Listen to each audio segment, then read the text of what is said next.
Hello, everyone. My name is Akshay Gupta. I'm a Cambridge PhD. This is my free seminar on the science of happiness, why 99% of people get happiness wrong, and how you can get it right. The principles of Bhakti Yoga, an ancient spiritual tradition from India. So, we live in an age with the most material advancement and the most technology that we've ever seen in human history. And yet, people are still more frustrated and less satisfied than ever. What's going on? For example, in 2018, a national survey on drug use and health found that 1 in 5 Americans struggle with mental health issues. And amongst adults 18 to 25, the rate is even higher. It's 1 in 4. And let me give you some more statistics. Since 1960, the divorce rate has doubled. The teen suicide rate has tripled. The recorded violent crime rate has quadrupled. The prison population has quintupled, and depression has soared to 10 times the pre-World War II level. Something's going wrong. Society is lying to us. It teaches us that fame or money or things or pleasure can bring us happiness, but the truth is, it really doesn't, and I'll explain exactly why that is. So, you might think fame brings you happiness, but that's not really the case. Take someone like Emma Watson, for example.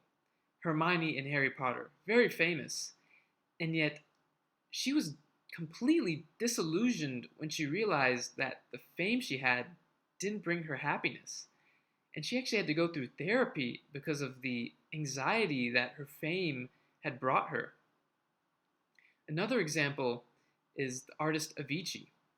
So he had fame, he had money, but because he couldn't find a deeper purpose to his life, he unfortunately committed suicide. And as a final example, take someone like Jim Carrey. He's got money, he's got fame, and this is what he has to say. He says, "I hope everybody could get rich and famous and will have everything they ever dreamed of. So they will know that it's not the answer."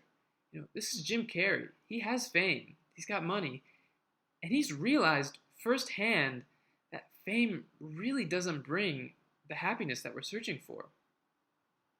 So you might be thinking, okay, well, fame doesn't bring the happiness, but what about money? And that's not really the case either. A Princeton study found that the highest earners were actually less happy than earners of from other income brackets. And this is the quote that they have. They say, "The belief that high income is associated with good mood is widespread, but most illusory." Society teaches us and indoctrinates us that money is what brings us happiness, but the evidence and the research shows that that's really not the case. And here's some more statistics for you. In the past 40 years, the GDP of the US has doubled. Yet the proportion of people that describe themselves as very happy has gone down by 5%. And in Japan, their GDP has quintupled. It's increased 5 times.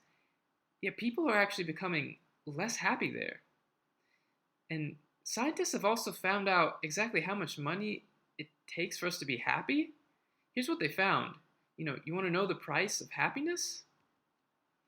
It's $75,000 a year. That's a good amount of money, but you're not exactly having mansions and private jets and living the wild lifestyle society sells us into thinking we need to have in order to be happy. So you might be thinking, okay, well, fame isn't it, money isn't it, what about pleasure? What about that sensual pleasure we get? Or what about things? But those things don't really bring us happiness either. And here's why. As long as we're chasing after things or pleasure, we'll never really be happy. And you might be thinking, what? That's what society's been teaching me from the beginning.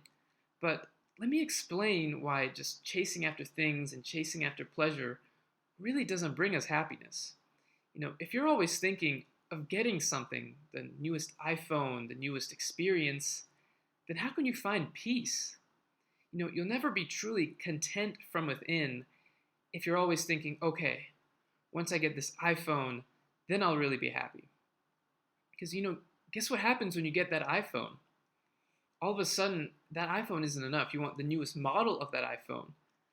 And you start to think, okay, well, I have this iPhone, but, once I get the newest iPhone, then I'll be happy. But it's really a cycle because we get one thing, it gives us some satisfaction for a little bit, but it doesn't last very long. And then the next thing you know, we're chasing after some other thing. And once we get that, we chase after some other thing. And we chase after one thing after another. And it's just this vicious, endless cycle of always wanting something, yet never actually being content or grateful or happy with what you actually have right now. And another issue to the cycle is, you may want something, and if you don't get it, then you experience a lot of frustration. Or you may want something, work really hard, and get it, realize it's not as satisfying as you thought it would be, and you still experience that frustration. So, another point is, the happiness that we claim to experience, it's not really genuine happiness.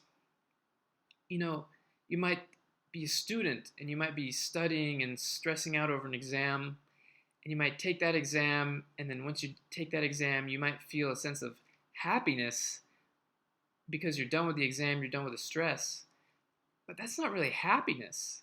It's really a temporary relief from suffering rather than happiness. That's what we experience a lot of the times.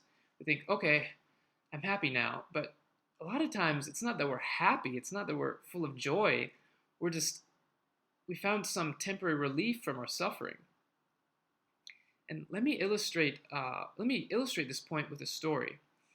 So one punishment they used to do is they would take prisoners and they would submerge them underwater. And right before they drowned, they would lift them up, let them get a quick gasp of air, and then they drown them back again. And this type of happiness we experience is like the breath that prisoner experiences in between being drowned. It's just a temporary relief from our suffering rather than something that gives us actual joy and actual satisfaction. So now you might be thinking, well, where do I find real happiness then?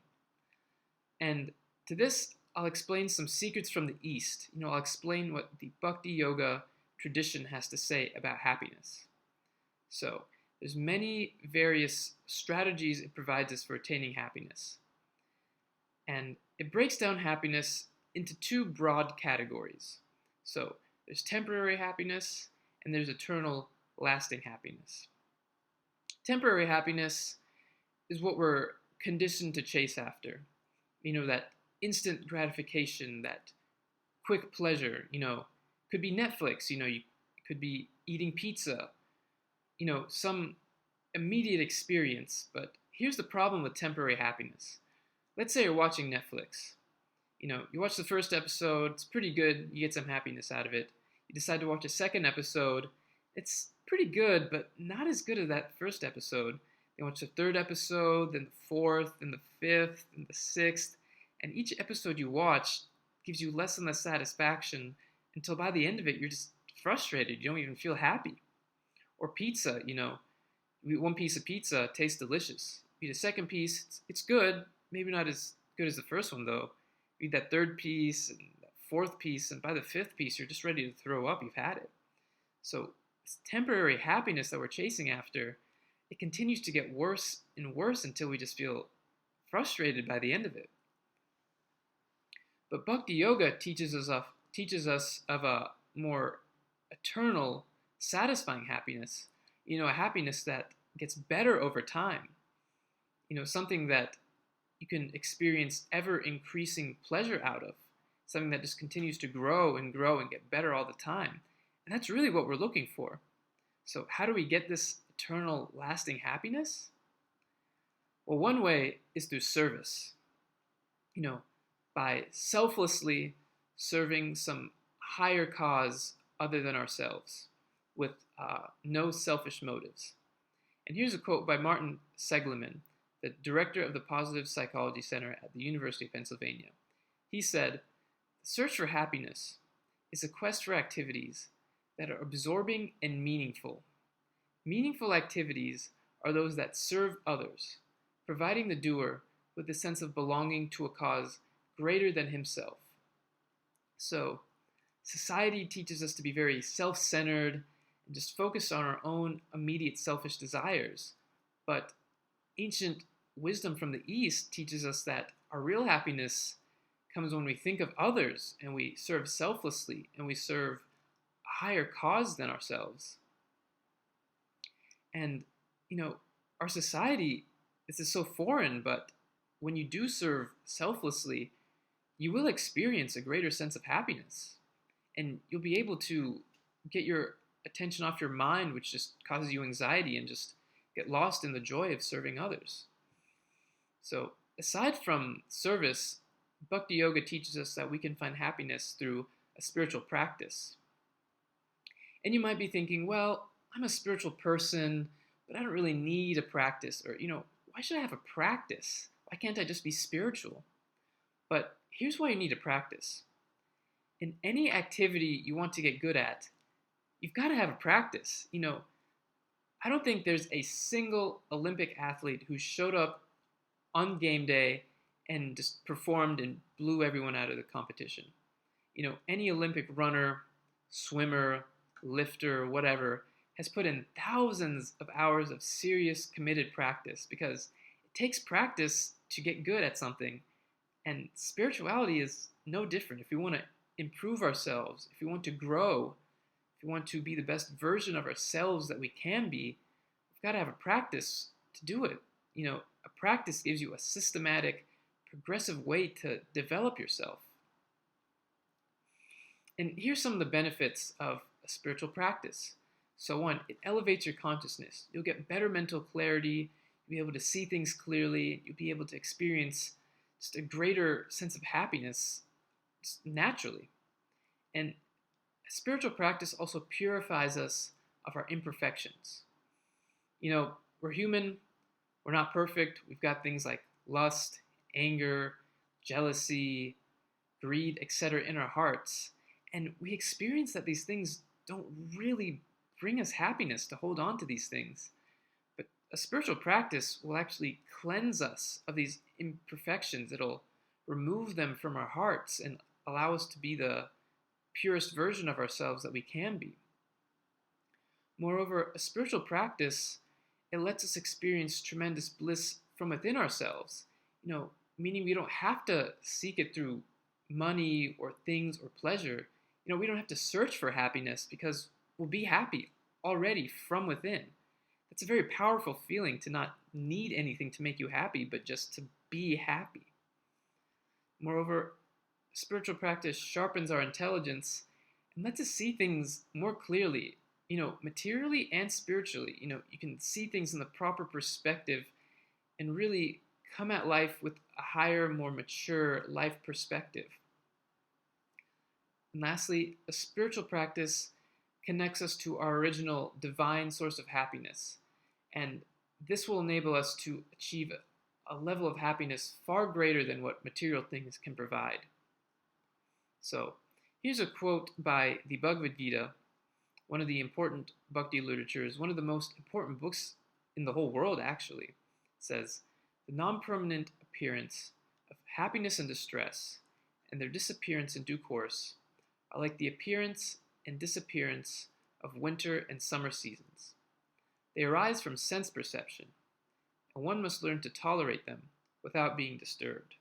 So, in our lives, there's many happinesses and distresses that come and go. And if we get really elated when things are really good, we'll get really depressed when things are really bad. And life just takes us on this roller coaster of always up and down, up and down, up and down. But through spirituality, you can get that happiness from within and get a really strong inner spiritual foundation. And that way, when these happiness, this happiness and distress comes, it won't really shake you. You can be very steady and fixed in your own internal happiness and experience uh, an ever-growing joy that comes from within rather than from temporary, fleeting experiences. So, on the topic of books, another important aspect of spirituality is spiritual knowledge. So, here's why spiritual knowledge is important. It connects us with a higher wisdom. It gives us the insight to see things from a higher, more mature, enlightened perspective. It also clears our intelligence. So, reading spiritual books, it clears our head, gives us more mental clarity, and we're more sharper, and we don't get affected by the negativities in our life as much. Also, spiritual energy is contagious. So when you read something by a spiritual teacher or you hear something by a spiritual teacher, that energy that they have, that enthusiasm, that spiritual spark they have in their life, it rubs off on you and you start to experience it for yourself. And moreover, spiritual knowledge, it helps you distinguish reality from illusion. It'll help you see what's ultimately beneficial for you and what's just a distraction. There's so many distractions and things we can get sidetracked in our lives. But when you have a strong spiritual foundation and you have spiritual knowledge, you'll be able to very clearly see what's ultimately beneficial for you and what's not. And lastly, spiritual knowledge helps you understand who you truly are. It informs us of our real identity beyond the temporary mind and body, which are just changing all the time. So, if you liked this seminar, then you'll love my course. I offer an introduction to Bhakti Yoga, and here's what you'll get from it. You'll get a spiritual practice that enables you to experience greater happiness from within every day. Over time, if you stick with this practice, you'll find your life get better and better all the time. You'll also find spiritual knowledge presented in a systematic, easily digestible manner. There's a lot of knowledge out there, and it can be hard to assimilate it on your own without a guide, but I've presented the knowledge of Bhakti Yoga in a way that's as easy to understand as possible. Lastly, from my course, you'll get the empowerment to be able to serve selflessly and make a real difference in the world. So, this is just a list of some of the topics covered in my course. It's not exhaustive by any means. So, you'll learn how to meditate, you'll uncover your true identity, you'll find deeper purpose in life, you'll understand where anger comes from, you'll learn the difference between material love versus spiritual love, you'll learn about 6 pitfalls that can really sidetrack you in your spiritual life, and you'll learn about 6 principles that can really assist you in your spiritual life. And you'll understand your relationship with the divine, and that's just a sample of the videos. There's over 30 more videos that give you really powerful spiritual tips and knowledge. So, that being said, this course isn't for everyone. And here's who this course is not for. If you want to continue to participate in a system that's leaving more and more people disillusioned each day, this course probably isn't for you. If you want to limit your true potential and live an ordinary life just like the rest of the unsatisfied masses, this course probably isn't for you. If you just want to spend your life chasing money and objects, only to later realize that those things really won't bring you happiness, this course probably isn't for you. If you want to live the rest of your life in just fear of trying new and exciting things, you probably also shouldn't sign up for this course. If you just want to stay where you're at and not grow as a person, I recommend you don't take this course. If you want to miss amazing opportunity to live a life of ever-increasing spiritual pleasure, if you'd rather stick with happiness that continues to get worse as time goes on, you probably shouldn't sign up for my course. But, this course is suitable for some people. If you want to experience a new and exciting spiritual dimension to life, a whole new side of life, you should sign up for this course. If you want to realize your true spiritual potential, you should sign up for this course. If you want to live life each day with more joy and more happiness than the last day, you should sign up for this course. If you want to live your life with a renewed sense of purpose and meaning, then I recommend you sign up for this course. If you want to realize your true identity beyond the temporary changing mind and body, and, really connect to yourself on a deeper level, then I recommend this course. Lastly, if you want to connect to a deeper divine reality, to a divine source of happiness that lets us experience ever increasing pleasure, then I also recommend you sign up for this course. So, if you want to learn more and you do want to sign up for this course, there'll be a link below and you can sign up and get started. If you decide that this course isn't for you, that's okay. I hope you at least learned something from this video that you can take with you. So, this was the seminar, and if you want to sign up for the course, then sign up and I'll see you there. And if not, then I wish you all the best nonetheless. So, that's the end of this seminar, and I'll hopefully see you for my course. Take care.